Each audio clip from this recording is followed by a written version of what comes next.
अस्सलाम वालेकुम। क्लास बात करेंगे आज last topic of chapter number 1 की, right? That is cellular organisation and in this we'll study 3 types of organisation. Cell organise in 3 ways to make bodies of different types of organism. Unicellular organisation होती है जिसमें एक ही cell organise होता है, वो 1 से 2 में डिवाइड नहीं हुआ करता है और वही सेल पूरी लाइफ में अपनी तमाम एक्टिविटीज़ को इंडिपेंडेंटली परफॉर्म करता है. कॉलोनियल ऑर्गेनाइजेशन जिसमें यूनिसेलुलर ऑर्गेनिज्म मिलकर एक साथ रहते हैं और एक कॉलोनी बना लिया करते हैं. एक जैसे यूनिसेलुलर ऑर्गेनिज्म एक साथ रहते हैं और मिलकर कॉलोनी बनाया करते हैं, ठीक है. And the third type is multi cellular organisation, right? We'll discuss all of these three one by one.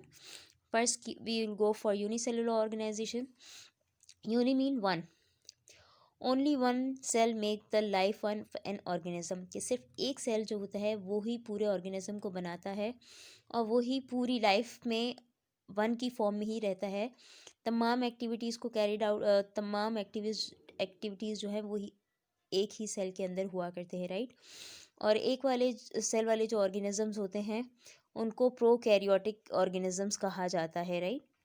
Uni mean one, cellular mean cell वाले, एक सेल वाले जो ऑर्गेनिजम्स होते हैं that are known as unicellular organism, right? Prokaryotes mean इनके अंदर जो nucleus होता है वो इनिशियल टाइप का हुआ करता है, मतलब सेल के अंदर कोई प्रोमिनेंट न्यूक्लियस नहीं हुआ करता है. जो क्रोमोसोम्स होते हैं, क्रोमोसोम्स क्या होते हैं? हेरिडिटी मटीरियल होता है. थ्रेड लाइक स्ट्रक्चर्स हुआ करते हैं जो कि सेल के अंदर इस चीज़ के लिए रिस्पॉन्सिबल होते हैं कि कैरेक्टरिस्टिक्स को या इंस्ट्रक्शंस को प्रोवाइड किया करते हैं. तो यूनिसेलुलर ऑर्गेनिजम्स के अंदर जो क्रोमोसोम्स होते हैं वो सेल के अंदर जनरली पड़े हुए होते हैं, किसी न्यूक्लियर मेम्ब्रेन के अंदर मौजूद नहीं हुआ करते हैं, ठीक है.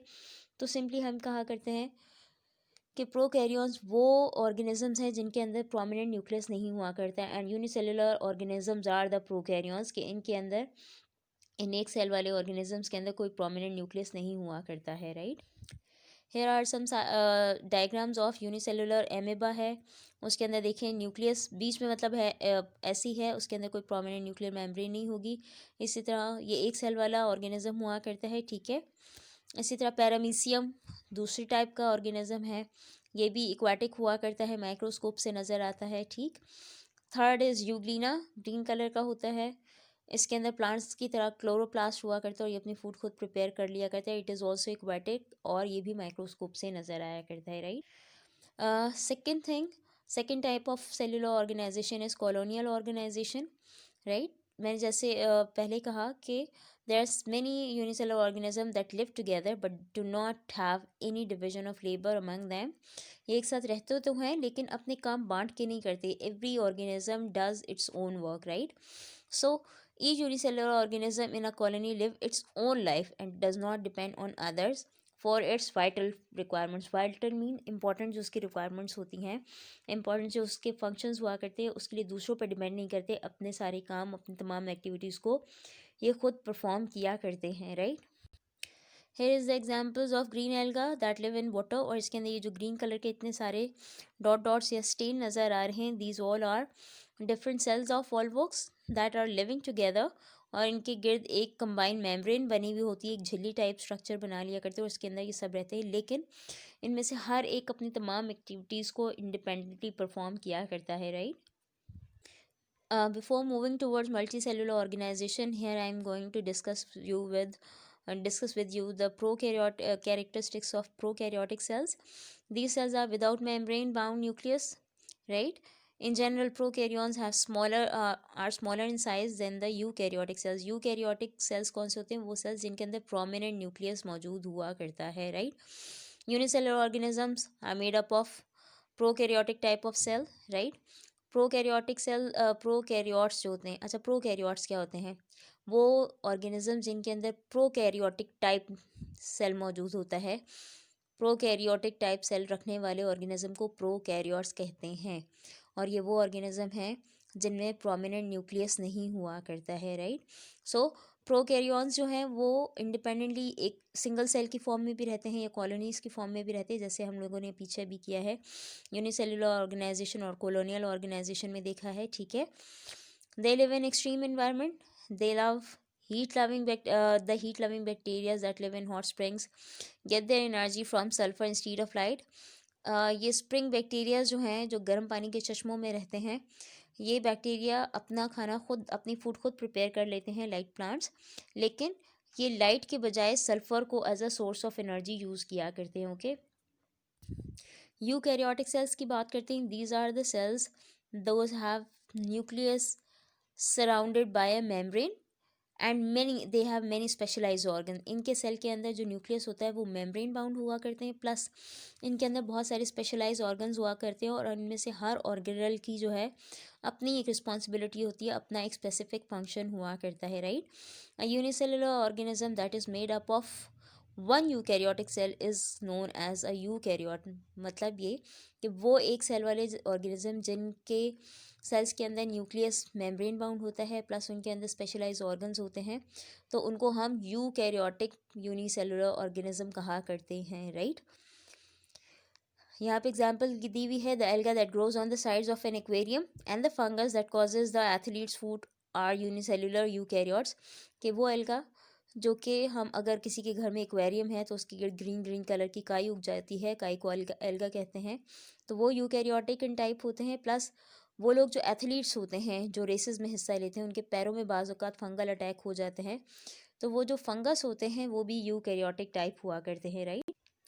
मल्टी सेलुलर ऑर्गेनाइजेशन की बात करते हैं। Multi mean many, cellular mean cell वाले। मल्टी सेलुलर ऑर्गेनिज्म मीन वो ऑर्गेनिज्म जिनमें एक से ज़्यादा सेल्स हुआ करते हैं, many cells bearing organism, right? So a multicellular organism is made up of many eukaryotic cells that are working together. Each type of cell in a multicellular organism has a specific job that is important to the survival of the organism. इसमें से हर एक cell की अपनी एक specific job होती है, और वो जॉब सब सारे सेल्स की इम्पोर्टेंट हुआ करती हैं कि पूरे ऑर्गेनिज्म को सक्सेसफुली अलाइव रखने में और उसको नॉर्मल रखने में ये तमाम सेल्स अपना अपना रोल प्ले करते हैं, ठीक है। फॉर एग्जांपल हम अपनी बात करते हैं, we are the multi cellular, और हमारे अंदर बहुत सारे सेल्स हैं। ये सेल्स मिलकर टिश्यूज़ बनाते हैं, टिश्यूज़ मिलकर ऑर्गन बनाते हैं, और हमें हमारी बॉडी के अंदर हर ऑर्गन का अपना स्पेसिफिक फंक्शन है। फॉर एग्जांपल नोज़ की बात करते हैं, वो एक्सचेंज ऑफ गैसेस का काम करता है। If we talk about our oral cavity, mouth की बात करते हैं, तो it helps in talking, eating, drinking, right. बहुत सारे इसके अपने काम हैं। ears are doing the function of hearing, eyes are doing the function of looking on something, right.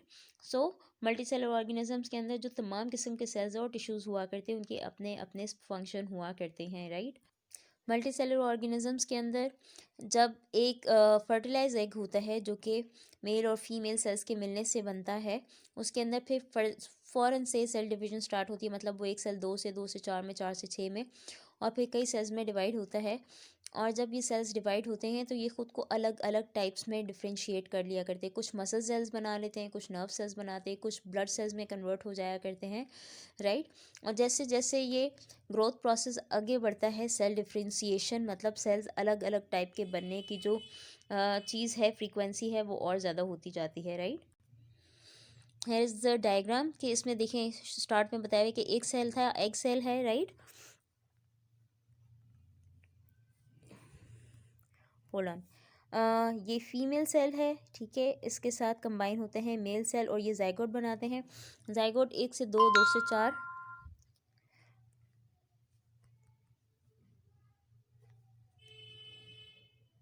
चार से छः में डिवाइड होता रहता है, okay.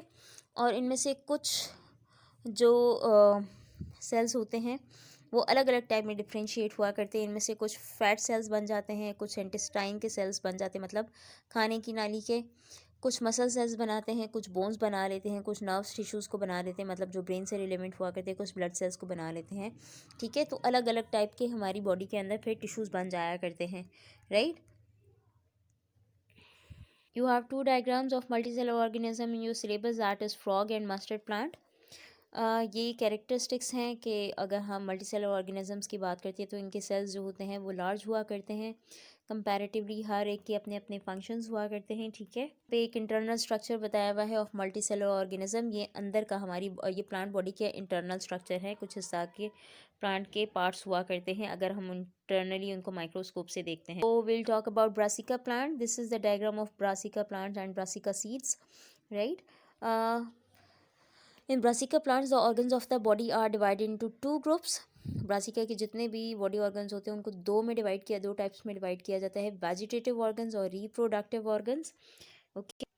This is the complete diagram of the brassica plant. सरसों के पौधे की ये पूरी डायग्राम है जिसमें फ्लावर्स भी हैं, फ्रूट भी है, स्टेम है, लीफ है, शूट है, नोड, इंटरनोड, ब्रांचेस, सब कुछ है, ठीक है।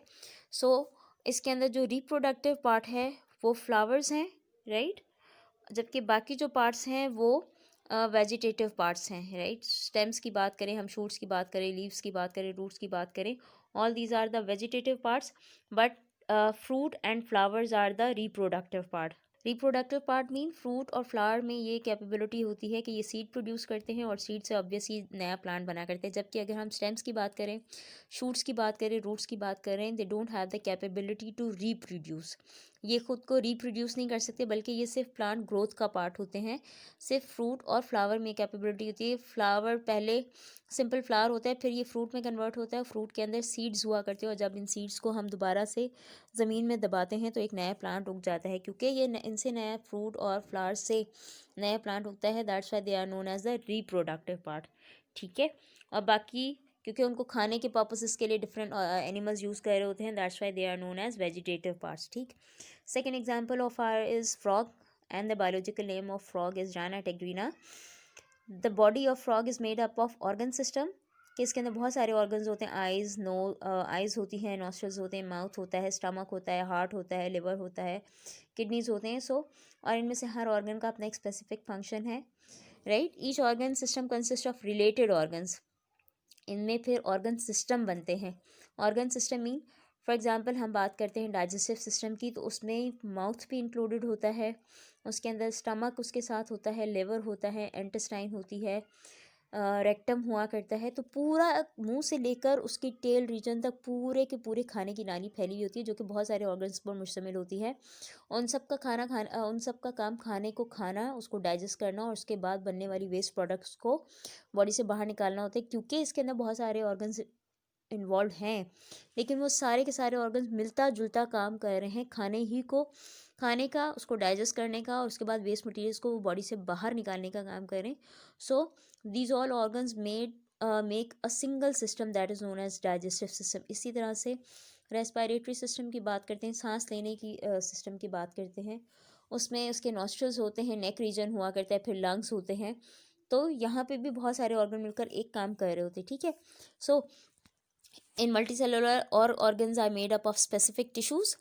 हर ऑर्गन के अंदर अलग अलग टाइप के टिश्यूज़ हुआ करते हैं और यहाँ पे 4 आपके पास टिश्यूज़ की टाइप्स दी हुई हैं। एपिथेलियल टिश्यूज़, ये स्किन बनाया करते हैं डिफरेंट लिविंग ऑर्गेनिजम्स की और उनके ऑर्गन्स की आउटर लाइनिंग बनाते हैं। मतलब मसलन हार्ट का सबसे आउटर पार्ट जो होता है, आउटर लेयर होती है, वो एपिथेलियल टिश्यूज़ होती है। स्टमक की आउटर लेयर एपिथेलियल टिश्यूज़ की मिली हुई होती है, राइट। सो एपिथेलियल टिश्यूज़ बॉडी का और बॉडी के अंदर जो ऑर्गन्स होते हैं उनकी आउटर मोस्ट लेयर को बनाया करते हैं, ठीक है। Second type is glandular tissues. Glandular tissues mean ये टिश्यूज़ ऐसे होते हैं जो कि ग्लैंड्स बनाया करते हैं। ग्लैंड्स को से ऑर्गन्स होते हैं जिनमें से कुछ केमिकल सिक्रीशंस निकलती हैं और वो केमिकल सिक्रीशन बॉडी के एनिमल्स बॉडी के या मल्टी सेलुलर ऑर्गेनिजम्स की बॉडी के डिफरेंट फंक्शंस को रेगुलेट करने में बहुत हेल्प किया करते हैं, राइट। मस्क्यूलर टिश्यूज़ होते हैं that forms the muscle cells. Nervous tissues होते हैं जो कि ब्रेन के साथ एसोसिएटेड होते हैं और पूरी बॉडी के जो मैसेजेस हैं उनको कन्वे करते हैं ब्रेन की तरफ, राइट। सो यहाँ पे कुछ डायग्राम्स भी डायग्राम की हेल्प से आपको चारों किस्म के टिश्यूज़ के बारे में बता रहे हैं। मसल टिश्यूज़ के कॉन्ट्रैक्ट होते हैं, ब्रेकअप करते हैं फूड को। एपिथेलियल टिश्यूज़ लाइनिंग करते हैं स्टमक की और बाकी जो ऑर्गन्स होते हैं उनकी। नर्वस टिश्यूज़ जो हैं वो भी सिग्नल्स लेते हैं स्टमक से कि कब वो फुल है, कब उसने खाना डाइजेस्ट करना है, उसको ब्रेन तक लेकर जाते हैं ताकि ब्रेन हम में ये सेंसेशन प्रोड्यूस करे कि अब मज़ीद खाना नहीं खाना है, ठीक है। इसी तरह से कनेक्टिव टिश्यूज़ होते हैं जो कि सपोर्टिव वॉल के तौर पर काम करते हैं स्टमक के अंदर, प्लस हमारा ब्लड भी एक टाइप का कनेक्टिव टिश्यू है जो कि पूरी बॉडी के अंदर डिफरेंट मटेरियल्स को सप्लाई कर रहा होता है, right. So guys, this is all for this chapter number 1 and this is all for this topic as well. If you guys face any kind of difficulty, then let me know in the comment section. Plus अगर आप लोगों को method of teaching अच्छा लग रहा है, ठीक लग रहा है, फिजिबल लग रहा है आप लोगों के लिए, वो भी बताएं. अगर कुछ लोग को प्रॉब्लम फेस कर रहे हैं तो आप लोग मुझे होमवर्क ग्रुप में भी मैसेजेस कर सकते हैं, और इसके अलावा आप लोग मुझे कमेंट सेक्शन में भी लिख सकते हैं. Thank you so much.